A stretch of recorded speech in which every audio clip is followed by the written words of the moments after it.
आपने दुकानों और मॉल से तो सामान लिए होंगे, पर आज हम आपको बिलासपुर की एक अनोखी ऐसी दुकान के बारे में बताने जा रहे हैं जहां पर जो सामान बने उन वो जेल के कैदियों ने बनाए हैं। आप देख सकते हैं तस्वीरों में जो भी जितने भी सामान है उसे जेल के कैदियों ने बनाया है। इसमें ऐसी कुछ रेयर चीजें हैं जो अब मार्केट में नहीं दिखती हैं, जिसे कैदियों ने कड़ी मेहनत करके बनाए हैं, जिसका यहाँ पे प्रदर्शनी लगाई गई। आपको बता दें कि बिलासपुर जेल प्रशासन द्वारा रजत जयंती के अवसर पर 10 दिन की प्रदर्शनी लगाई है, जिसमें जेल के कैदियों ने इस पूरे चीज को बनाया है। जो आप दिया देख रहे हैं, ये जितनी भी सामान है यहाँ पे कैदियों ने बनाए हैं। आपको बता दें कि जेल में सैकड़ों कैदी ऐसे हैं जो कारीगर हैं और अपनी हाथ की कला दिखाकर इन सब चीजों को तैयार किया गया। बिलासपुर की एक अनोखी दुकान है जहाँ पे कैदियों द्वारा बनाई गई सामानों की प्रदर्शनी लगाई गई है और लोग यहाँ आके सामान भी खरीद रहे हैं, खरीदारी की। आइए जानते हैं क्या कुछ पूरा जो कौन बनाया इसे और कितने दिन लगे बनाने में और कितने सामानों की बिक्री हुई है। तो सब सामान पता है वो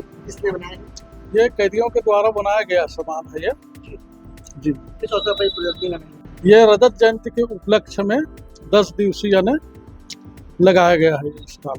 ये कितने दिन में तैयार किया गया होगा कैदियों द्वारा? कब से बता दो कि इस प्रदर्शनी लगी? ये ऐसे 1 हफ्ते में तैयार किया गया है ये जी। क्या कुछ खास इसमें कितने की बिक्री हुई? लोग आए लगभग अभी 3 तारीख से 10 तारीख है, आज लास्ट डेट है, तो इस दरमियान यानी लगभग 5-6 हजार रुपए की बिक्री हुआ है।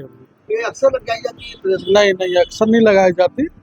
ये जैसे रजत जयंती है उसी के उपलक्ष्य में लगाए हैं। अब इसके बाद में अभी राज्य उत्सव जो लगेगा 1 नवंबर को रायपुर में, वहाँ भी स्टॉल लगाएंगे और इसके बाद में 1 जनवरी को अपने यहाँ बिलासपुर पुलिस ग्राउंड में भी यानी प्रदर्शनी लगाई जाएगी। चलिए आपको कैदियों द्वारा बनाई गई चीजों को बारीकी से दिखाते हैं। ये जो पूरा जेल परिसर है, यहीं पे दुकान स्थित है जहाँ पे कैदियों द्वारा बनाई गई चीजों की प्रदर्शनी लगाई गई है। आप देख सकते हैं कितनी बारीकी से तराशी गई ये तस्वीरें हैं। ये जो बनाई देखिए आप किस तरीके से, यहाँ पे जो तोप दिख रही है आपको, ये भी कैदियों ने बनाई है। आपको बता दें कि जो कैदियों की बनाई गई वस्तुओं को बेचा गया करीब 5,000 10 दिनों में 5,000 की बिक्री की गई है। आपको बता दें कि बिलासपुर जेल में ऐसे कई कैदी हैं जिनके पास कला है, पर किसी कारणवश वो अपराध की दुनिया में आ जाते हैं और यहाँ पे जेल में सजा काट रहे हैं। पर इसके बावजूद यहाँ पे जेल प्रशासन द्वारा पहल की गई है कि आपको जो भी कार्य आता है उसको आप तैयार करें, इसके बाद इसकी प्रदर्शनी लगाई जाएगी। कैमरामैन मोनू सिंह के साथ जिया खान, CG भास्कर।